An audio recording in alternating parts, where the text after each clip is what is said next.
Support this podcast via our Patreon and get more writerly goodness. Visit patreon.com/nanocast to join up. Welcome to NaNoWriMo Every Month. My name is J. Daniel Sawyer. I'm the author of some 20 books, 34 short stories, and numerous articles and other things, and I am your guide on this journey to use NaNoWriMo to level up to professional output levels. Welcome to The Questions, Episode 64. Today, Kane asks, how can you be sure that you've put the right percentage of the correct elements in a story to make sure it's a specific genre? I'm specifically interested in dieselpunk, and I feel that steampunk and cyberpunk will be much easier to tell that the story is set in those types of worlds. And along the same lines, JR asks, when you finish your story, how do you decide how to categorize it? Is it romance? Is it sci-fi? Is it fill in the blank? This is important in how you market your text and how people find you. I would love to hear your thoughts on this. These two questions obviously dovetail, which is why I'm including them both in the same episode here. And in a sense, JR's question answers Kane's question. There are, of course, a couple of ways to approach your genre. One is to deliberately write to a specific genre, and that's a useful exercise, particularly when you're trying to learn the ropes in a new genre. If you're going to do that exercise, what you need to do is you need to familiarize yourself with the genre and its defining characteristics. For example, cyberpunk's defining characteristics are things like cybernetic biohacking and a heavy dependence upon online virtual reality and other stuff like that. Dieselpunk is very much along the lines of Indiana Jones. It's pulp adventure set in a sort of retro-futuristic world as it might have been projected from the 1920s, 30s, and 40s. I think Sky Captain in the World of Tomorrow is an excellent example of dieselpunk. And steampunk, of course, is the same sort of thing, but done in a Victorian style. You sort of look at the future through the lens of the Victorian concept of the future, the works of Jules Verne and H.G. Wells and that sort of thing.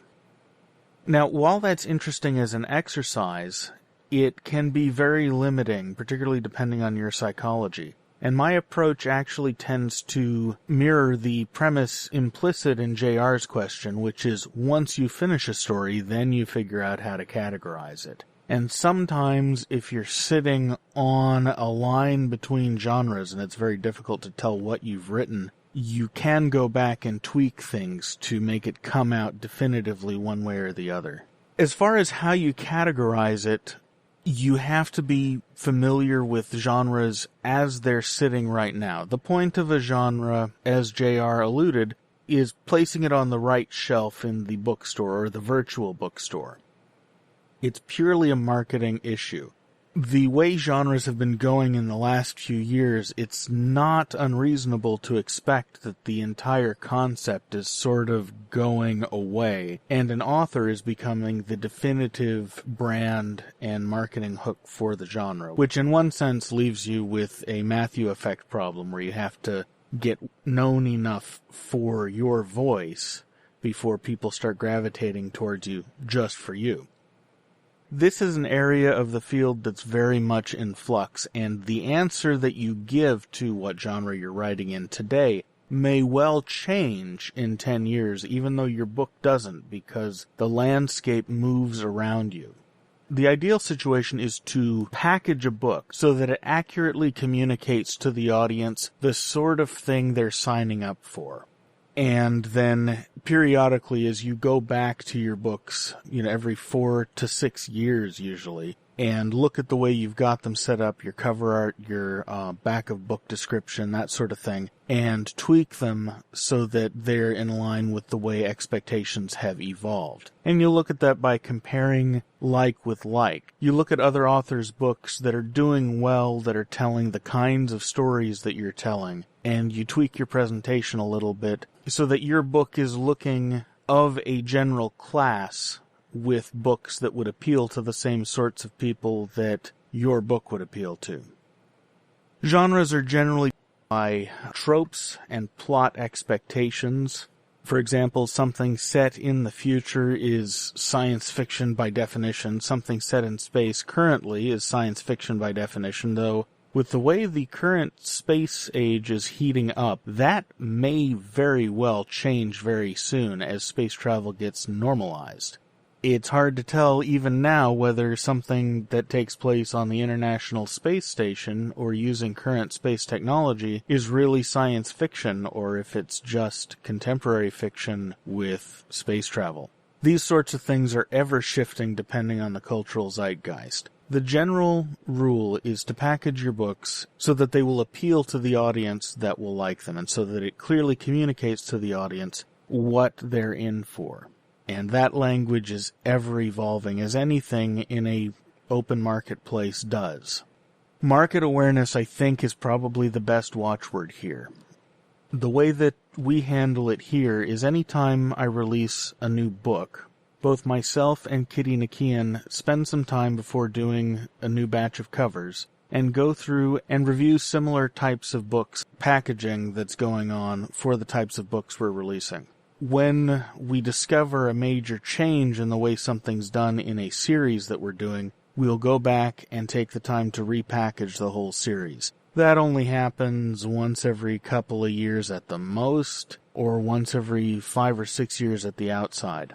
And what's happening, for example, with our science fiction right now is that my early science fiction books are not very well packaged for science fiction. In fact, they're packaged in a way that wouldn't have been appropriate for science fiction after about the mid-1980s. But at the time we did those, we were both coming out of a fine arts background and didn't understand nearly as much as we do now about commercial art as opposed to fine art. So one of the big things this year is going to be repackaging those older science fiction books so they more reflect the aesthetic and the genre cover conventions that you'll see in play on my book, The Resurrection Junket, for example, or on some of the covers we've done for other science fiction authors, for example, all of Nathan Lowell's science fiction covers, or with the cover we did for Crudrat. Those reflect a fairly current understanding of the science fiction genre. So when I release the next book in that series, in the Antithesis/Mannix series, we're going to be repackaging the whole series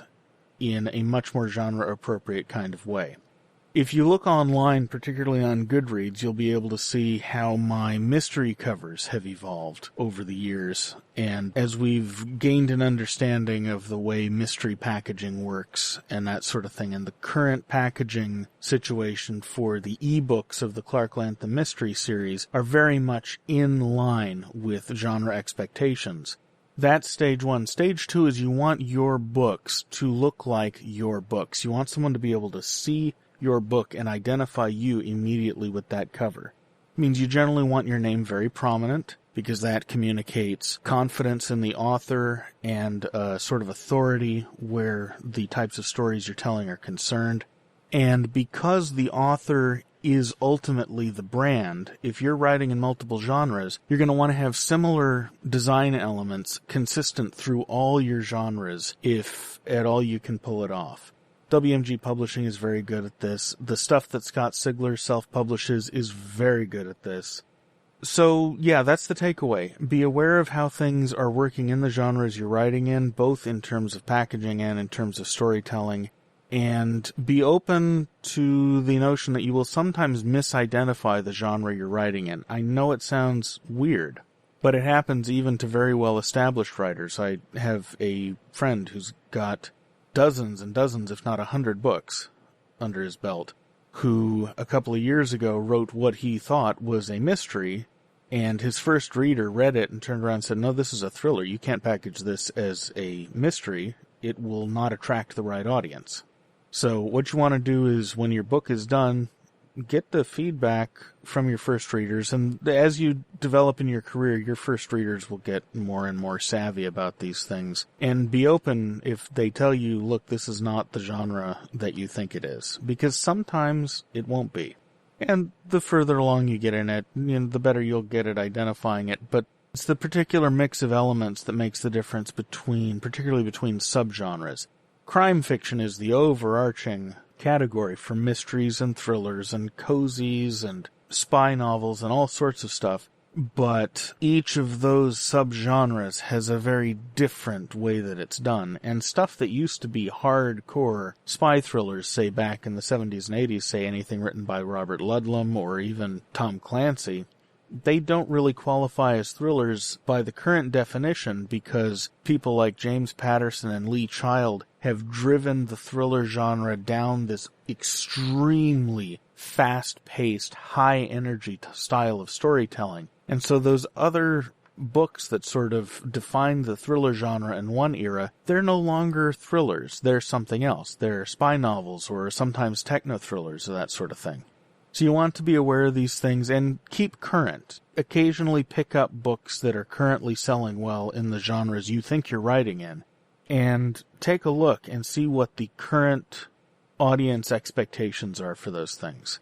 And bear in mind that all the advice I'm giving in this episode could change very rapidly, because this is an area of publishing that's in a high degree of flux right now.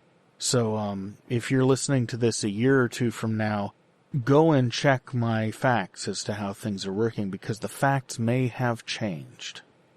I hope that helps, and I'll see you tomorrow. NaNoWriMo Every Month is written and presented by J. Daniel Sawyer and produced by Artistic Whispers Productions. Visit our website at NaNoWriMoEveryMonth.com and leave a tip in the tip jar or join the Patreon to support this podcast. NaNoWriMo Every Month is copyright 2016 by J. Daniel Sawyer and Artistic Whispers Productions and is released under a Creative Commons Non-Commercial Attribution No Derivatives license.